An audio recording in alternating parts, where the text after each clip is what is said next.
नमस्कार दोस्तों, सतगुरु नानक देव जी के पुत्र होने के कारण बाबा श्री चंद जी शक्तियों के भंडार थे। गूंगे को बोलने लगा देना और बहरे को सुनने के काबिल कर देना और मुर्दों को जिंदा करना और राजाओं के हंकार तोड़ने और अनेक करामातें करनी। जिसके घर औलाद नहीं है उसको औलाद बख्शनी, अपनी आस लेकर आए सेवक की आस पूरी करनी और बेअंत करामातों के मालिक हैं। सिखों के लिए बाबा श्री चंद जी सत्कार योग हैं।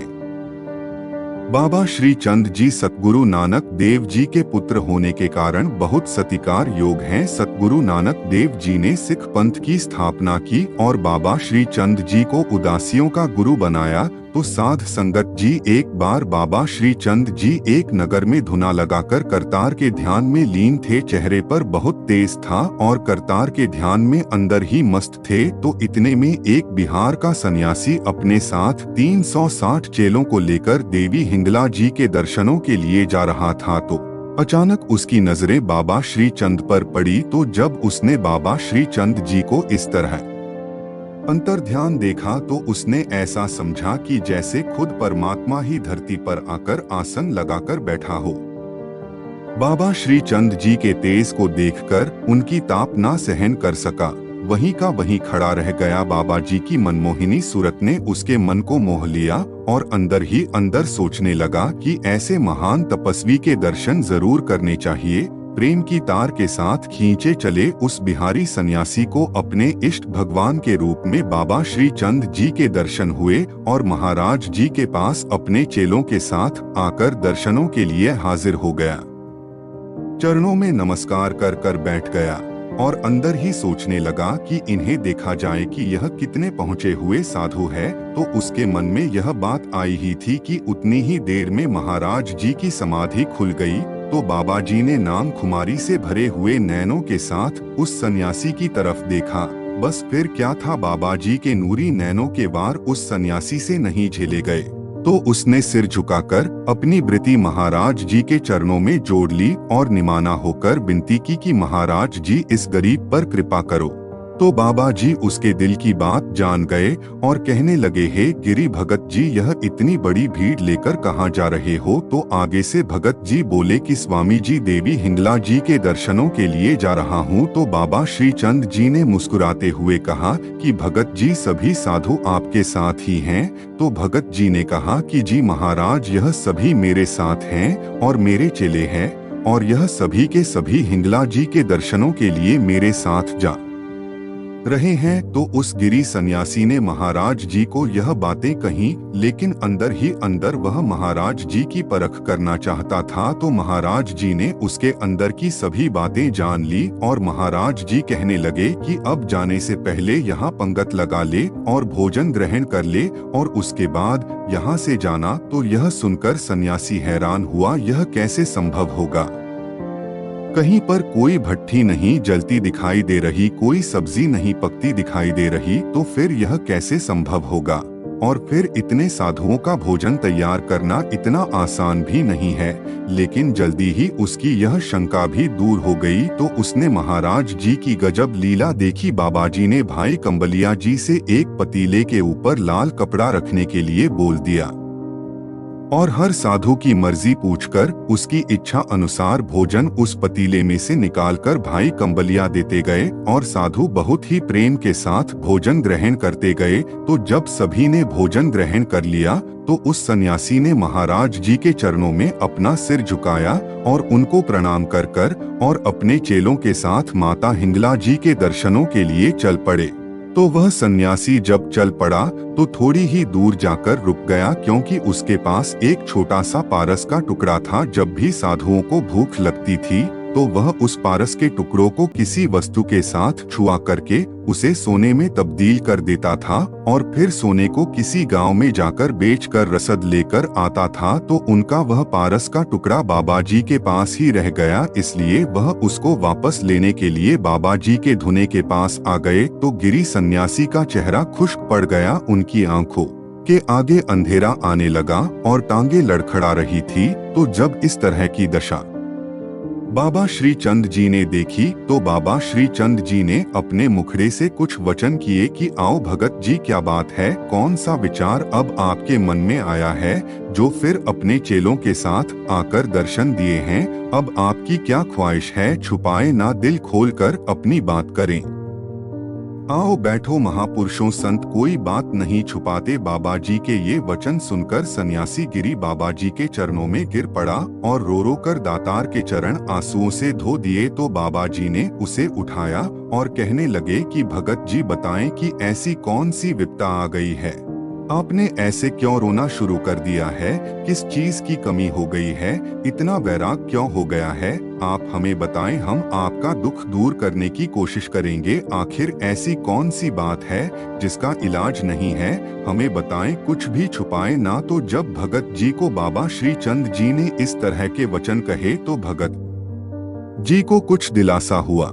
गम के साथ आए हुए माथे पर पसीने को साफ किया और दोनों हाथ जोड़कर बोले कि जानी जान जी, आप अंतर्यामी हो, मैं आपको क्या बताऊं, सन्यासी बाबा हूं, त्यागी हूं। बात करते समय आपको बट्टा लगता है और जीवित रहने के लिए भोजन की जरूरत है, और भोजन की जरूरत को पूरा करने के लिए माया के बिना इसे हासिल करना असंभव है। दाता जी, मेरे पास एक पारस का टुकड़ा था जिसको मैं लोहे के साथ छुआ करके उसको सोने में तब्दील कर लेता था, और वह सोना बेचकर मेरे जो 7 चेले हैं और जो श्रद्धालु हैं उनको भोजन करवाता था। मेरे भगवान जी, वह पारस का टुकड़ा मैं यहाँ कहीं भूल गया हूँ, कृपा करके मुझे बख्श दो, मैं आपका बहुत धन्यवाद होगा। तो बाबा श्री चंद जी मुस्कुराकर बोले कि भगत जी, बस इतनी सी बात थी, केवल उस छोटे से टुकड़े के लिए अपने मन की अवस्था ऐसी बना ली है। क्या आपको उस प्रभु पर भरोसा नहीं जो सिरजनहार है, कि वह रिजक दाता नहीं? क्या वह पत्थर में बस रहे कीड़ों को रिजक नहीं देता, जो उसको दिन रात सिमरते हैं? क्या वह उनको भूखे मारता है? सन्यासी जी, सन्यास धारण करके भी आपने अपने मन को इतनी भी संख्या नहीं दी। जैसे जैसे बाबा जी वचन कर रहे थे तो गिरी सन्यासी का दिमाग सुन हो रहा था और वृत्ति पारस के टोटे की तलाश में लगी हुई थी। तो उसने फिर बाबा जी से विनती की कि पारस का टुकड़ा मुझे बख्श दो, आप दीनदयाल हो, मेरी चोली में खैर डाल दो। आपके पास किस चीज की कमी है? आपके दर पर मेरी निमाने की यह छोटी सी मांग है, कृपा करके उसको पूरा करें। तो ये सुनकर बाबा जी कहने लगे कि भगत जी, एक पत्थर का टुकड़ा यहाँ पर पड़ा तो जरूर था, लेकिन हमने उसे दरिया में फेंक दिया है। तो बाबा जी के मुंह से निकले यह वचन सन्यासी के मन के ऊपर पत्थर की तरह लगे। पारस को ढूंढने के लिए सन्यासी के प्राण भी वजूद में से निकलकर उसको ढूंढने के लिए तैयार थे, लेकिन जानी जान बाबा जी यह जान गए कि माया के मोह ने इसके दिल को सख्त धक्का दिया है। तो बाबा जी कहने लगे कि सन्यासी जी, आपको उस पत्थर की बहुत लोड़ है कि आप अपना पत्थर दरिया में से पहचान लोगे तो जैसे मुर्दा जिसमें जान आ जाती है, ऐसे सन्यासी जल्दी जल्दी विनती करने लगा कि महाराज जी, वह तो मेरी जीवन कुंजी है, मेरी जिंद जान है, मैं उसके सहारे की माता हिंगलाज के दर्शन करता हूँ, और बाकी रही पहचानने की बात, वह तो मैं जल्दी पहचान लूंगा। तो ये सुनकर बाबा जी उठ खड़े हुए और भगत जी और सभी साधु को साथ लेकर दरिया के शिखर पहुंच गए और सन्यासी को कहा कि भक्ता, मार नजर पानी की तरफ और जो तेरा पत्थर है उसे उठा ले। तो जब भक्तों ने जल की तरफ नजर डाली तो सन्यासी की होश गुम हो गई। तो उसने देखा कि लाखों ही पारस के पत्थर पानी में पड़े हुए थे और फिर हाथ जोड़कर विनती करने लगा कि महाराज जी, मुझे बख्श लो और मुझे ऐसी नजर बख्श दो कि मैं अपना पारस पहचान सकूं। तो बाबा श्री चंद जी उस पर दयाल हो गए और कहने लगे कि जा भक्ता, जो भी तू पत्थर उठा लेगा वह तेरा ही होगा। तो सन्यासी की खुशी की कोई हद ना रही। जब उसने एक पत्थर उठाया तो वह उसी का निकल आया।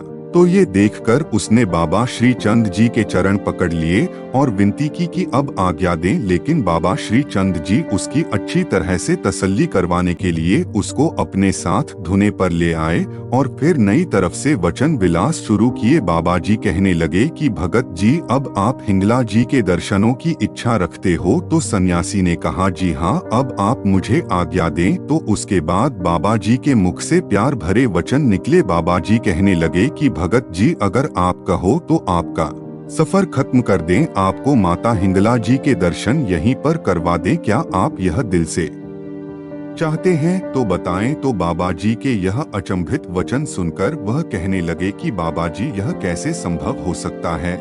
यहाँ पर माता हिंगलाज के दर्शन कैसे हो सकते हैं? मुझे इस बात की तसल्ली नहीं हो रही। अगर आप यह संभव कर दे तो मैं आपके चरणों का सेवक हो जाऊंगा, आपके दर का भिखारी बन जाऊंगा। मैं अपना सन्यासी मत त्याग कर उदासी मत धारण कर लूंगा, लेकिन मेरे भगवान जी पहले दर्शन करवाओ तो सही।